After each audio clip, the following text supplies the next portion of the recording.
Hello' viewers, কি খবৰ সকলোৰে? ভালে আছে নিশ্চয়। মই ভালে আছোঁ। পুনৰবাৰ সকলোকে স্বাগতম জনাইছোঁ মোৰ অন্য এটা নতুন ভিডিঅ'লৈ।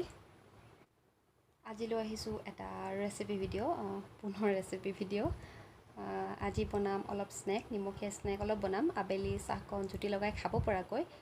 যিসকলৰ চাহ খুবেই প্ৰিয় তেওঁলোকে ট্ৰাই কৰিব আৰু বনাই খাব। বিৰাটেই ধুনীয়া হয়, আপোনালোকে বহুত দিন ষ্ট'ৰ কৰি ৰাখিব পাৰিব বনাই। যিহেতু এতিয়া দোকান পোহাৰ বন্ধ, তো আপোনালোকে এনেকৈ ঘৰতে বনাই খাব পাৰে। ব'লকচোন আজিৰ আমাৰ ৰেচিপিটো এনেকৈ আৰম্ভ কৰোঁ।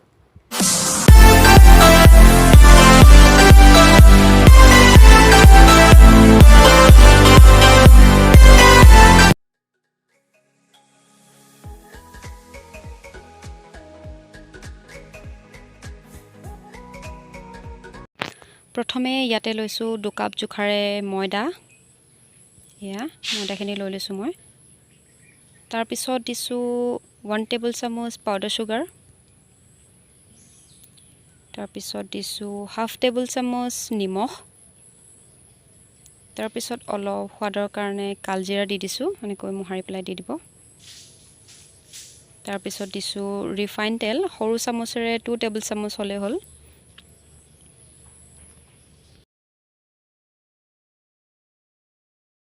এইখিনি এতিয়া ভালকৈ মিহলাই ল'ম যাতে সকলোবোৰ মিহলি হৈ যায়। ভালকৈ মিলাই ল'ব আপোনালোকে। আৰু মিলাই হ'লে চাব, হাতত মুঠি মাৰি চাব এনেকৈ গোটা বান্ধি গৈছেনে নাই। এয়া দেখিছে গোটা বান্ধি গৈছে, মানে এইখিনি মিহলাই হৈ গ'ল। এতিয়া ইয়াতে অলপ অলপকৈ পানী দি মই মঠি ল'ম। চাব যাতে একেবাৰতে আপোনালোকে পানী দি নিদিয়ে, অলপ অলপ কৰি দিব।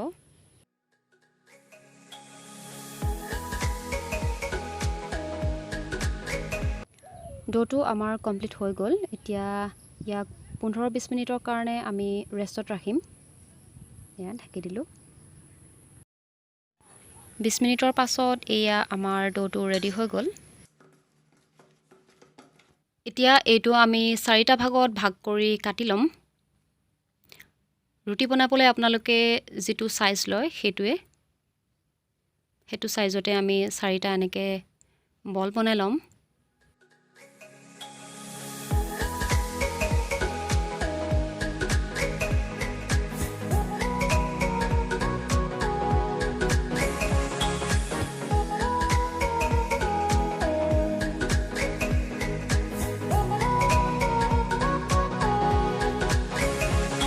এতিয়া আমি ৰুটি বেলা নিচিনাকৈ গোটেই 4টা এনেকৈ ৰুটি আকাৰতে বেলি ল'ম। চাব যাতে একেবাৰে পাতলো নহয় আৰু একেবাৰে ডাঠো হৈ নাথাকে। এয়া দেখিছেনে, এনেকৈ সকলোবোৰ ৰুটি আকাৰতে বেলি ল'ব। এতিয়া ৰুটিখন আমি ভিডিঅ'ত দেখাৰ দৰে এনেকৈ কাটি ল'ম। আপোনালোকে ভিডিঅ'টো স্কিপ নকৰিব, প্ৰথমৰ পৰা শেষলৈকে ভালদৰে চাব। এয়া দেখিছেনে, আমি এনেকৈ কাটি লৈছোঁ।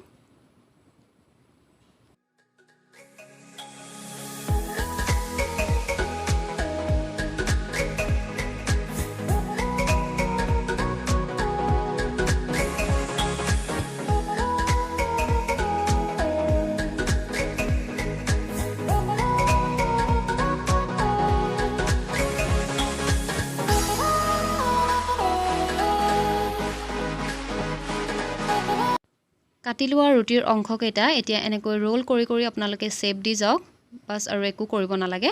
এয়া দেখিছেনে, ইমান ইজি। এনেকৈ জাষ্ট ৰোল কৰি আপোনালোকে শ্বেপটো দি দিলেই হ'ল।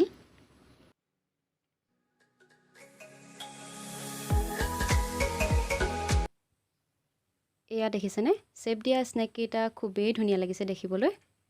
এয়া বাকী ৰৈ যোৱা অংশকেইটাও আমি এনেকৈ গোটেইখিনি বনাই ল'ম।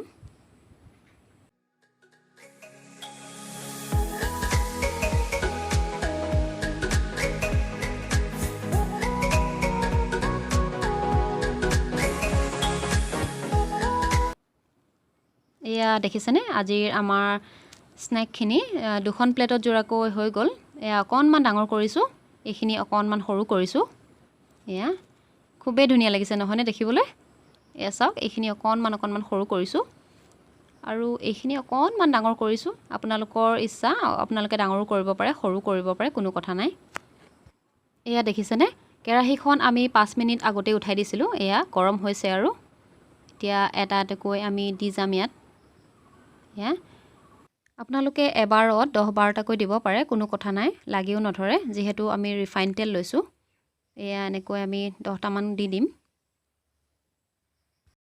যেহেতু আমাৰ তেল গৰমে হৈ আছিল এয়া দেখিছেনে অকণমান ৰঙা পৰিছে প্ৰায় আপোনালোকে লৰাই থাকিব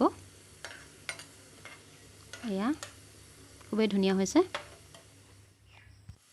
প্ৰথমবাৰ তেলখিনি গৰম হোৱাৰ পাছত আপোনালোকে গেছৰ ষ্ট্ৰীমটো হাইৰ পৰা মিডিয়াম টু ল' কৰি দিব নহলে বা জ্বলি যোৱাৰ চান্স থাকে যেহেতু তেলখিনি বহুতেই গৰম হৈ থাকে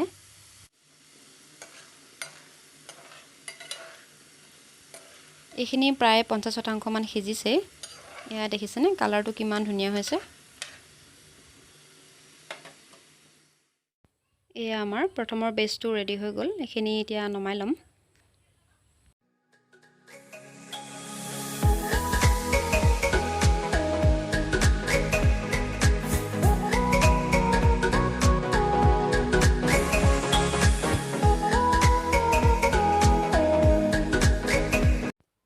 এয়া ৰেডি আজিৰ আমাৰ টি টাইম স্নেক গাৰ্নিচিঙৰ কাৰণে ওপৰত অকণমান পাউডাৰ চুগাৰ দি দিছোঁ এইটো অপচনেল হয়